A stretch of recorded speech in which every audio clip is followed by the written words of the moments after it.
De Viris Illustribus, la vida de los santos de nuestra Santa Madre, la Iglesia Católica. San Jerónimo, sacerdote y doctor de la Iglesia.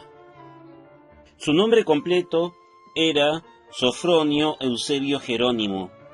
Su ciudad natal era Estridón, en actual Croacia.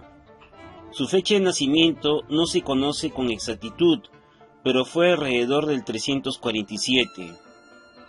De familia cristiana y acomodada, recibió una sólida educación y, apoyado por sus padres, perfeccionó sus estudios en Roma. Allí se entregó a la vida mundana, dejándose llevar por los placeres, pero pronto se arrepintió, recibió el bautismo y se enamoró de la vida contemplativa. Por esta razón se mudó a Aquileia y se convirtió en parte de una comunidad de ascetas. Algún tiempo después la abandonó, decepcionado por las enemistades que habían surgido en ese ambiente. Partió luego para el oriente y se detuvo en el Trier. Volvió a Estridón y repartió de nuevo. Permaneció unos años en Antioquía, donde perfeccionó su conocimiento del griego, y luego se retiró como ermitaño en el desierto de Chalquís, al sur de Alepo. Durante 4 años se dedicó plenamente a sus estudios. Aprendió hebreo y transcribió códigos y escritos de los padres de la Iglesia.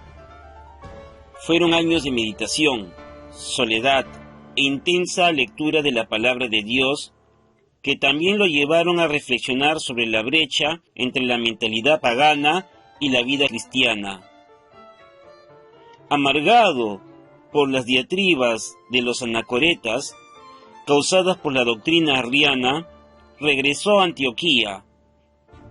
En el 379 fue ordenado sacerdote y luego se trasladó a Constantinopla, donde continuó estudiando griego con San Gregorio Nacianceno.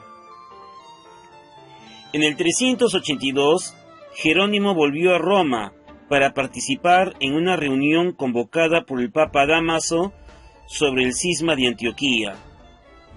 Como su reputación ascética y erudita era bien conocida, el pontífice lo eligió como secretario y consejero suyo, y lo invitó a realizar una nueva traducción de los textos bíblicos al latín. En la capital, Jerónimo también fundó un círculo bíblico e inició el estudio de la escritura por mujeres de la nobleza romana que, deseando emprender el camino de la perfección cristiana y deseando profundizar su conocimiento en la palabra de Dios, lo designaron como maestro y guía espiritual. Dado que las estrictas reglas que sugería a sus discípulos eran considerados demasiado duras, se comprende por qué su rigor moral no fuese compartido por aquel tiempo por el tipo de clero demasiado laxo. Jerónimo tampoco era bien visto por muchos otros debido a sus modos agresivos y por su carácter difícil. Además, condenaba rigurosamente los vicios, las hipocresías y a menudo polemizaba con los sabios y entendidos. En estas condiciones de contrastes, cuando Dámaso murió, decidió mejor volver al oriente y en agosto del 385 se embarcó en Ostia para llegar a Tierra Santa, acompañado por algunos de sus fieles monjes y de un grupo de seguidores, entre ellos la noble Paula, con su hija Eustoquia. Se embarcó en una peregrinación, llegó a Egipto y luego se detuvo en Belén, donde abrió una escuela que ofrecía su enseñanza de forma gratuita.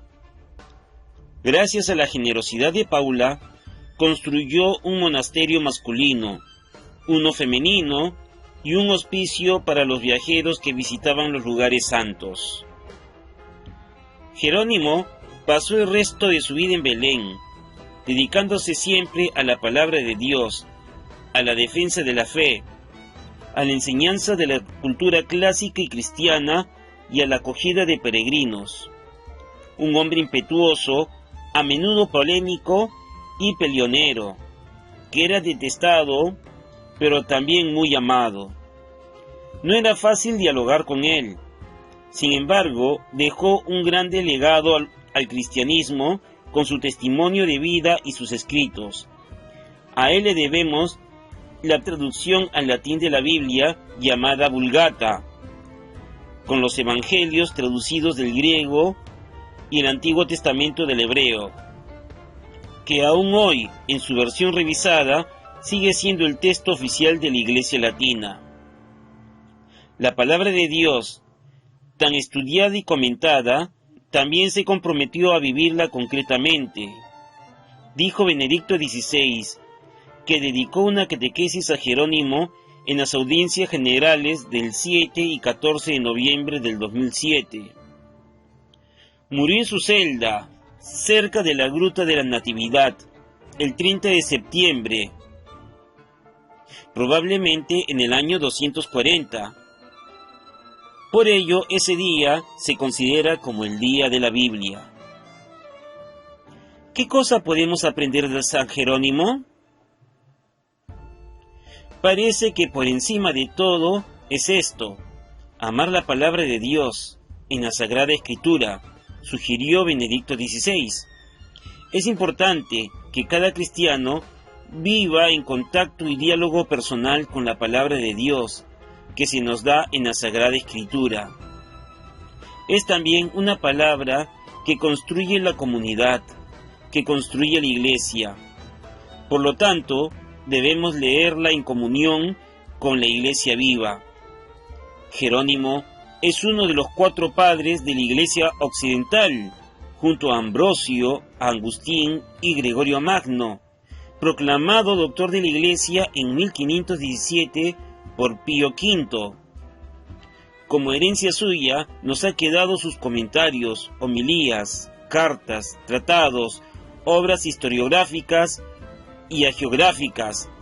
Es bien conocido su obra De Vidis Illustribus, con biografía de 135 autores, en su mayoría cristianos, pero también judíos y paganos, para demostrar cómo la cultura cristiana fuese una verdadera cultura digna de comparación con la clásica. No hay que olvidar su crónica, el Cronicón, la traducción y reelaboración en latín de la crónica griega de Eusebio de Cesarea, hoy perdida, que contiene la narración de la historia universal, donde se mezclan datos históricos con mitos partiendo del nacimiento de Abraham hasta el año 325. Finalmente, ricas en enseñanzas y consejos sinceros, nos ha quedado muchas epístolas que revelan su propia espiritualidad. San Jerónimo ruega por nosotros.